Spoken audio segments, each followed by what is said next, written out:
สุนาตุอะยะคโนอะยัมภะพันตาอะยะคะโนอะยัมภะพันตาอะยะคะโน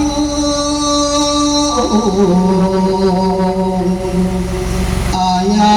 มภะพันตาจุดที่เป็นที่ประมาณพุทธประมาณทุกว่ารักษาในงานมันมีผู้ตายจะว่าสิ่งตัวเนี่ยที่ท่านกบาจะทำในเส้นตาทำงานดวงจันทร์สัตว์ขอให้ดูด้านเท้ากับดูดีมีความสุขความเจริญที่หม